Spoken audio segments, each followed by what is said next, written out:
In an unpredictable world, you can't simply wait for change to happen. We created McKinsey Live for leaders like you. Our global experts break down the need to know on the issues that matter most to decision makers and to society. We'll introduce you to leading research, new and transformational ideas, and practical knowledge and strategies, all to empower the changemakers of today, enabling you to step forward boldly, tackle real challenges, and drive change with clarity and purpose.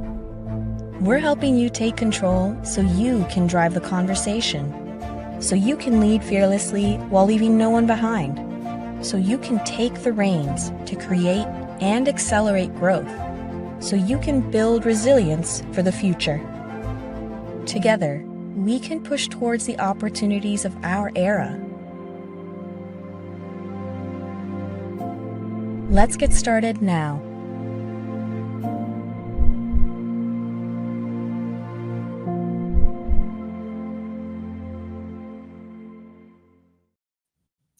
Hello and welcome to McKinsey Live. I'm Lucia Rahilly, McKinsey's editorial director and your host for today's event, Tariffs and Global Trade, Navigating the Impact on Business. Quick reminder before we start, this series of live events is designed for all of you to engage with McKinsey's leading experts and research on some of the most pressing issues shaping business in the global economy.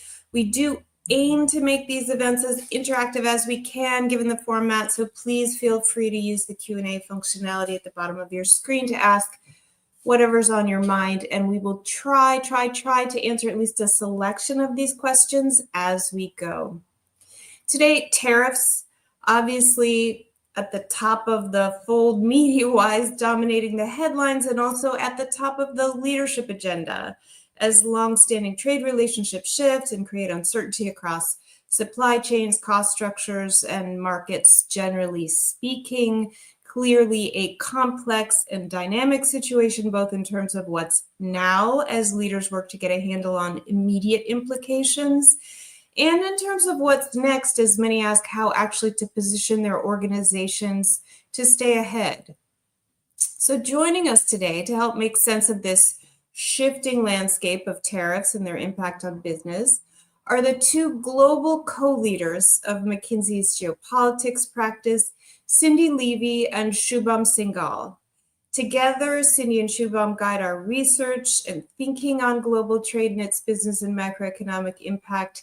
Cindy from her home base in London, and Shubham from our office in Detroit, Michigan. Cindy and Shubham, welcome back to McKinsey Live. Thank you, Lucia. Great to be back. Thanks, Lucia. So as always, let's start with some context. The situation with tariffs remains uncertain and at least somewhat dynamic. Cindy, if you would help us understand what we need to know about where we are now and what is likely to happen in coming weeks, acknowledging uncertainties. Let me try to do that, Lucia. And it has been an eventful number of months, and we're doing our best to try to keep track of developments.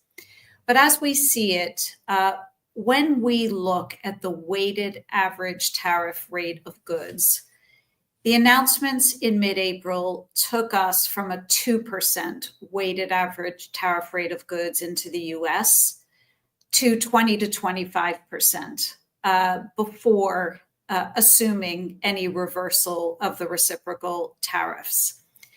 And the consequence of that is that if you look at all manufactured goods purchased in the US, about 37% of those are imported.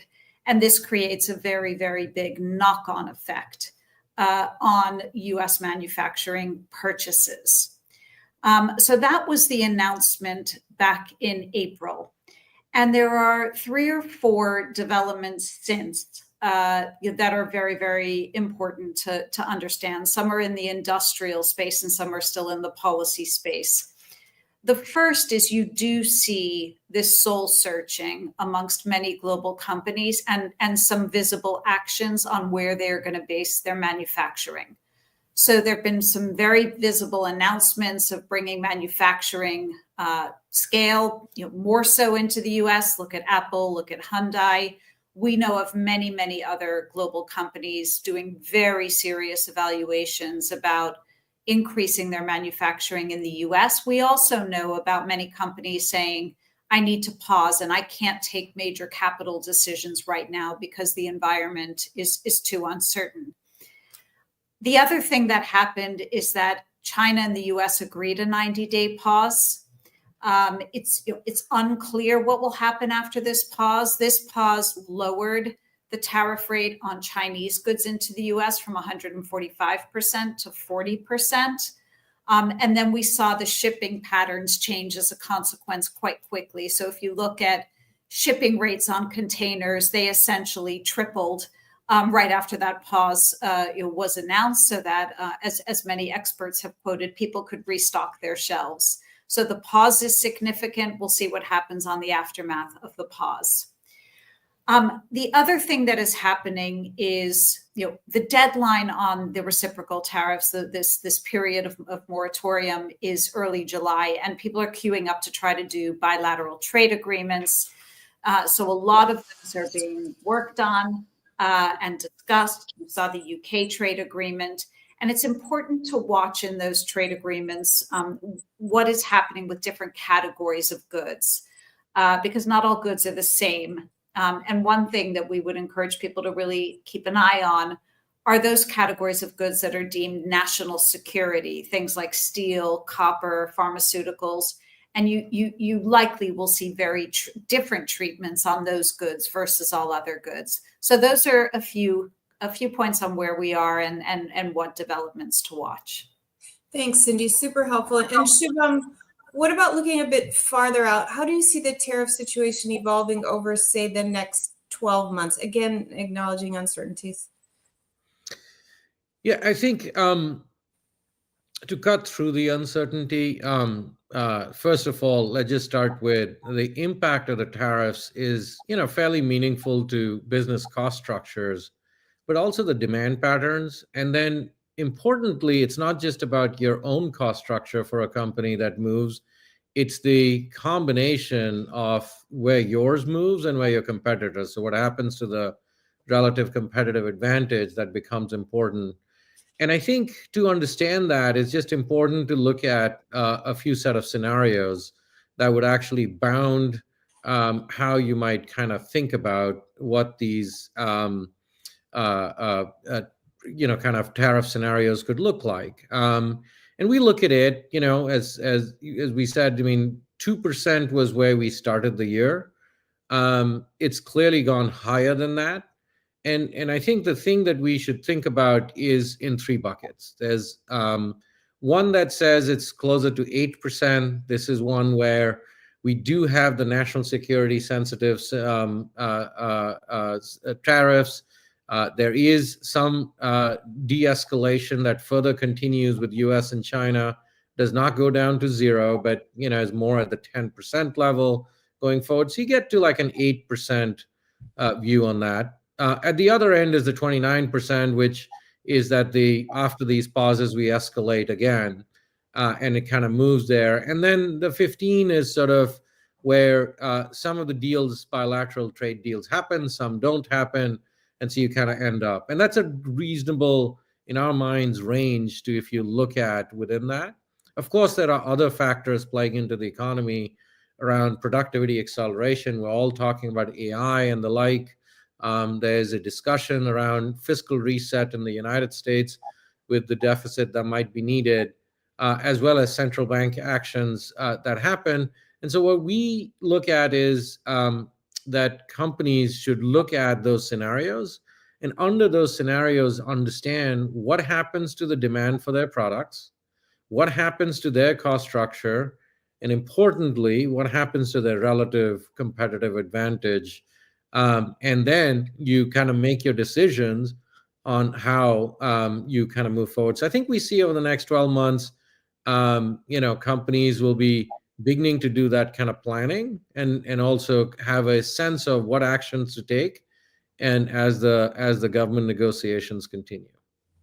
Thanks, Shubham. So, as you said, tariffs are obviously only one element in this broader macroeconomic picture, and there are other factors that may be mutually imbricating but also critical. Cindy, talk to us a little more about how business leaders should be thinking about the overall macroeconomic context given these variables. Yes, we believe that business leaders, there is sufficient volatility in the environment, and to Shabam's point, there is a dispersion of outcomes, and we do believe business leaders do need house scenarios to guide the bookends of how their companies might perform, again, relative to competitors. And therefore, we find that you need to link your tariff scenarios to macro scenarios, but to realize that the macro environment will be determined not only by tariffs, to Shabam's point. So the tariff scenarios, the 8, the 15, the 29, are clearly material in what will happen to the economy. But we also have a very big question about whether the US will move faster to take $1 trillion of spending per year out of the budget. And when that will happen, our economists see only 150 of that billion of that 1 trillion announced so far. So it looks like there could be more fiscal reset to come. If that comes very soon, there's an immediate recession, but potentially a rebound 3 to 5 quarters later. But if that's delayed, then that could be a delayed recession. And so it's important to look not only at the tariffs, but also some of the fiscal policies. Moreover, companies should be looking at patterns of consumer and business demand, which link to the tariffs, but also just broadly link to expectations.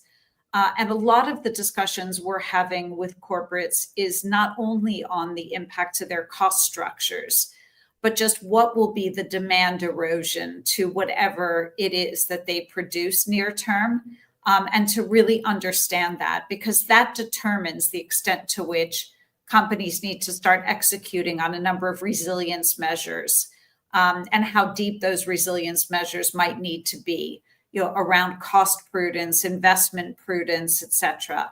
And so really looking deeply at demand, which is not a clear and easy picture, because it will need to look at some of the B2B sectors you might be actually selling into around the world, and also consumer demand, which is very different depending on what product we're speaking about.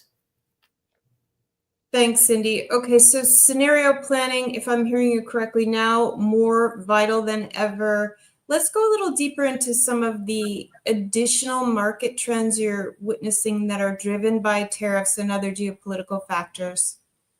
Yeah, let me just talk about trade patterns. Yeah. Because I think this is one that we get asked often. Mm-hmm. And companies really could make their choices based on, in the past decade or so, on where production would be most cost effective, where supply chains would be most cost effective. And companies will now need to understand trade patterns at a more profound level. So if you think about what tariffs do for any good or any product, they actually change the relative cost advantage of who is importing into the US. And so one example that I talk about often is you take transportation equipment. China has about 20% import share historically on transportation equipment. If you do have high China tariffs, they likely get priced quite out of that.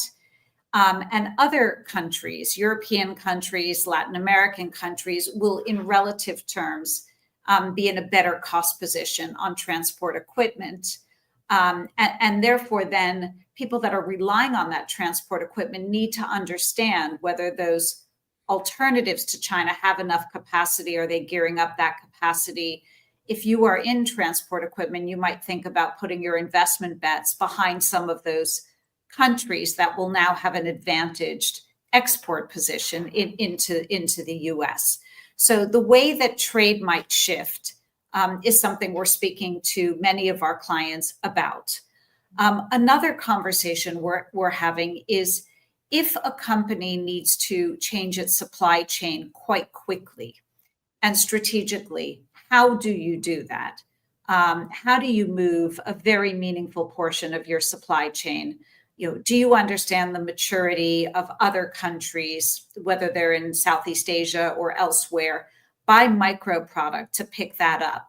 How do you assess that? What does it mean for the level of involvement and the resources on the ground that you need in those countries as you're standing up new supply chains? So that is another action and insight that a number of companies are speaking with us about. Okay, super interesting examples. If we could just stay on this a bit, any suggestions for leaders who are trying to convert these challenges into opportunities for their organization, similar to these that you described, Cindy? Shubham, any thoughts there? Yeah, I mean it's interesting, right? We often hear and see that a lot of companies are frozen, and that's not entirely true. At least not for the most sophisticated ones. In essence, the age of strategy is back. There's so much uncertainty. There's so much that is shifting on advantage and demand patterns, and so when we look at the kind of leaders in the industry, there are three kinds of things that they're doing. And I simplify it down sometimes to just simply say protect, prepare, and propel. They are mitigating downside, right, which is the immediate action they have to take. Take, for example, within the US, Canada, and Mexico, there are no tariffs if you're USMCA compliant.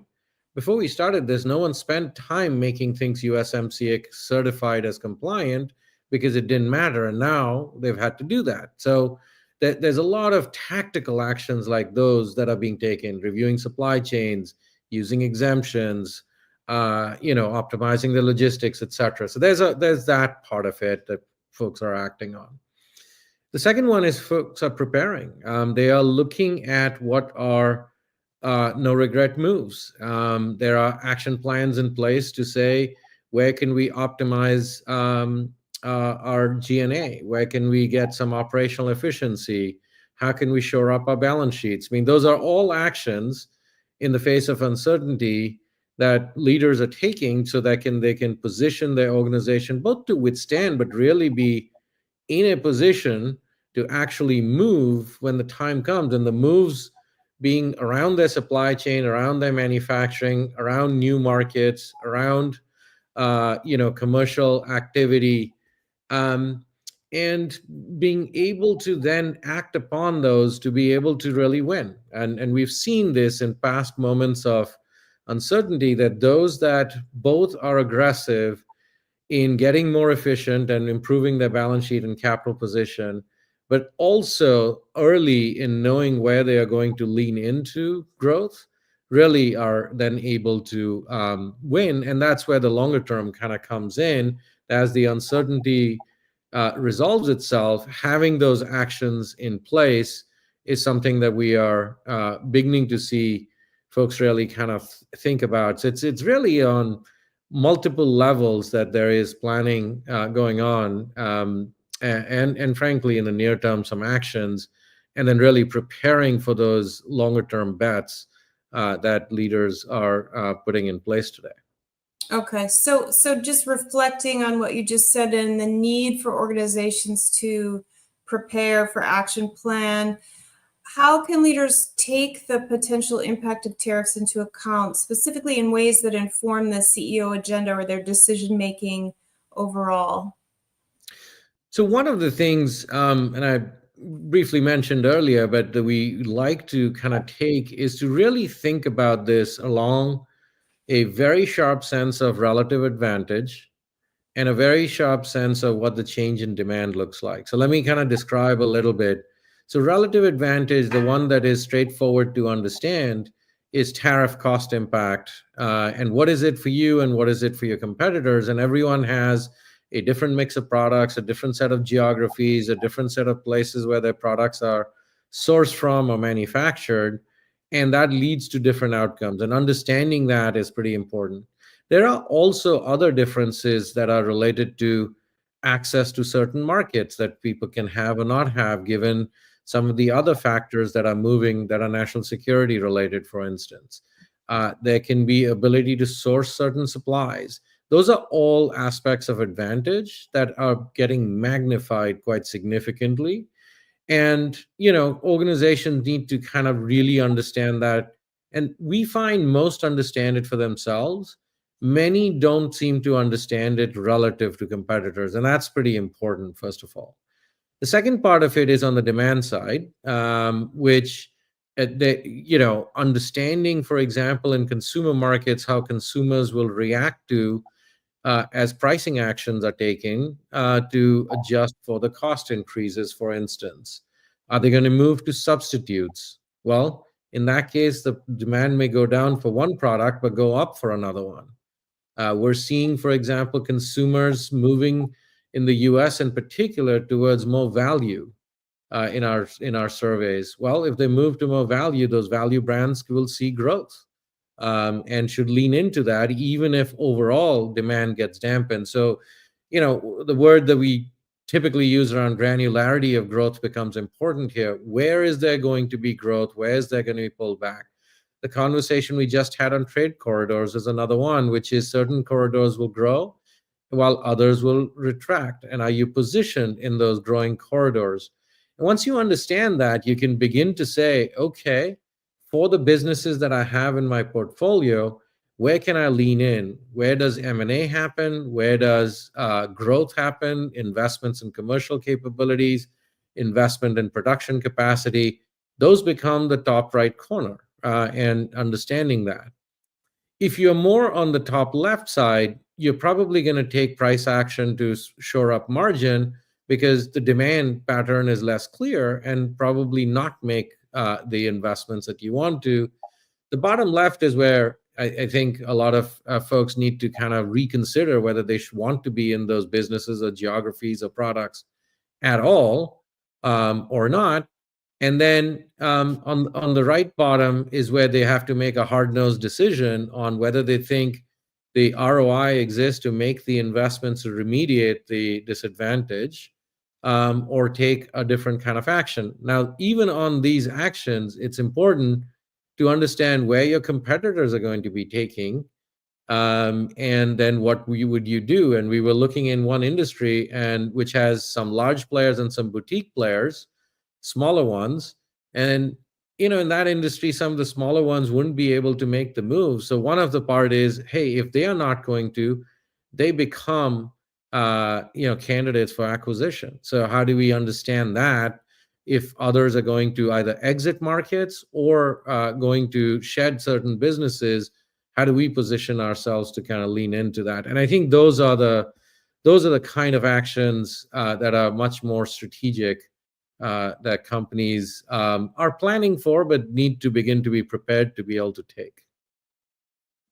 Thanks, Shubham. Super helpful framework. So as both of you know, as veterans of McKinsey Live, we get a lot of questions in this series on the how to go about translating these insights into impact. Cindy, can I get your thoughts here on how leaders can organize, practically speaking, to make these kinds of decisions given the flux we've been describing? Absolutely. And one construct, and I'll talk about the near-term constructs, and then I'll talk about what might be more enduring constructs as we lean into a world that will have more geopolitical volatility. But near-term, as we discussed before, it's essential that institutions, global organizations, any organization is able to make fast decision-making and is able to bring insights to a whole bunch of decisions in quite a structured way. And as a consequence, we see many of them setting up nerve centers. Some call them war rooms, some call them nerve centers. And these nerve centers can take on very operational tasks, but also be a source of insight to the rest of the organization on scenarios. So as an example, some of the private equity firms will have a nerve center to support tariff scenarios and economic modeling and provide that to all of their portfolio companies, because it makes more sense to do it that way versus letting each portfolio company having an idiosyncratic view or a bespoke view on what might play out. And within the nerve center, it's important to really think carefully about the full perimeter of activities that might be valuable to respond operationally, to Shabam's point, but also to think about near-term resilience actions.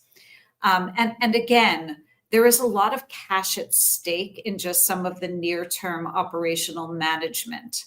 That's not to be underestimated. Some organizations are bleeding millions a day because the products that they're importing have not been classified accurately.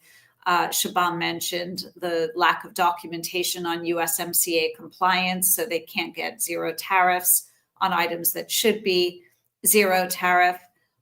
They might also not have transfer pricing working in the right way. There might be product substitutes that they need to consider to just lower cost. And if you set up a nerve center, you can really create a category of these decisions and try to execute them quickly. There might also be near-term decision-making to take on pricing. What do we want to do? So again, in terms of this relative advantage, I spoke to one European industrial company. They have US manufacturing. Their competitors do not. So their competitors are going to actually have a much more of a cost experience issue vis-a-vis customers than they will. So they're starting to think about, is this the time to really grab market share and lock in long-term contracts, because we actually will have that opportunity during this window. So how do you actually analyze that and tee up that decision for fast decision making? So those are some of the things that a nerve center can really provide. And what's important is that geopolitical trends impact every aspect of an enterprise. They impact, your near-term compliance management around tariffs. You don't want to be caught out not complying. They impact operations. What does the supply chain do? What does manufacturing do? And also there might be a number of strategy calls. You might have been about to enter or put capital into a country that has a very unclear tariff scenario. You might need to immediately rethink that decision. And therefore, the enterprise needs a bit of a nucleus and a center of gravity to help itemize and deliver against a whole diversity of decisions. Thank you. Okay, I am mindful of time. We've been kind of inundated with questions here. I want to try to fit in at least one, possibly two. Taking an investor lens, any trends to highlight new investable themes from policy tailwinds or value chain shifts? Shubham, will you take that one?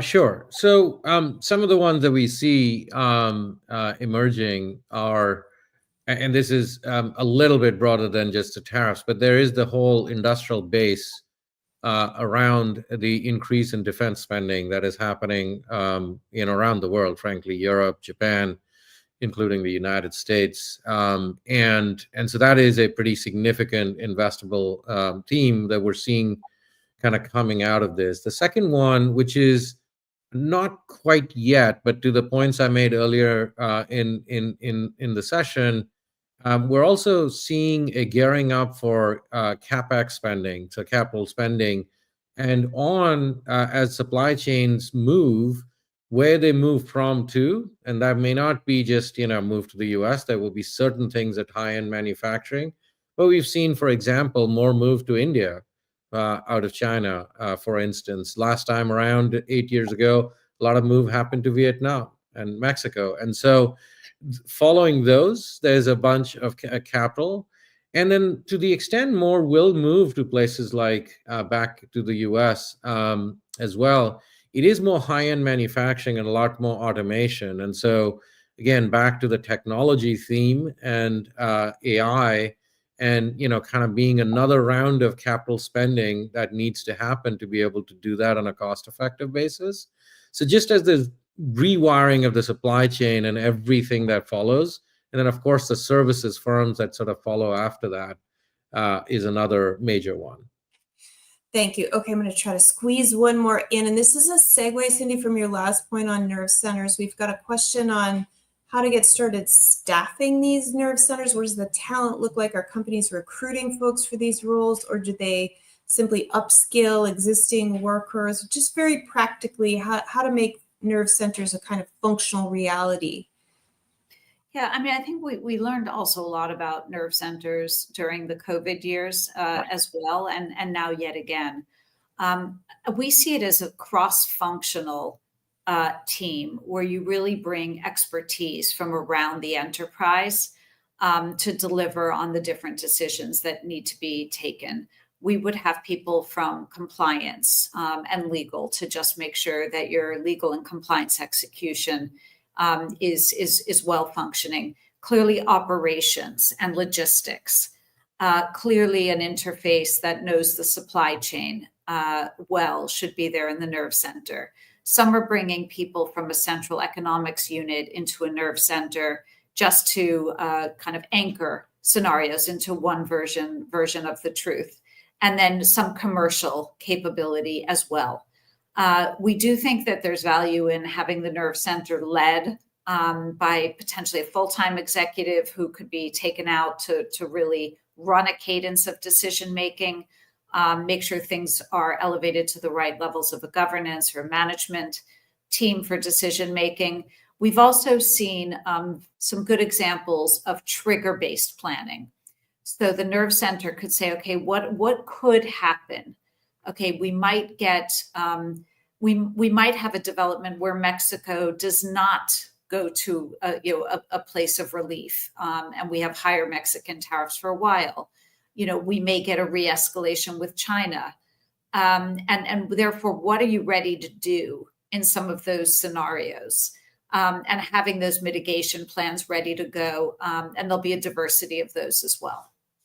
Thank you. Okay, unfortunately, that brings us to time. We'll try to answer some of the additional questions in the replay that we send around. This was a fantastic discussion, Shubham and Cindy. Thanks again for being together with us today. Thanks, Lucia. And many thanks to all of you in our McKinsey Live audience. Again, you will be able to find a replay of this and previous live sessions, as well as a lot more of our research on tariffs if you want to go in depth on our website, mckinsey.com. And be sure to join us for our upcoming event in June on growth. It can be tougher than ever in this challenging macroeconomic climate we've been discussing, and new research shows that redefining the CEO, CMO, CFO axis can make a really big difference. We will have a couple of our top leaders, Shelley Stewart and Kelsey Robinson, here to talk about how C-suite leaders can realign around growth in the midst of all this complexity. And we very much hope to see you there. Thanks again. Have a great day or evening and be well.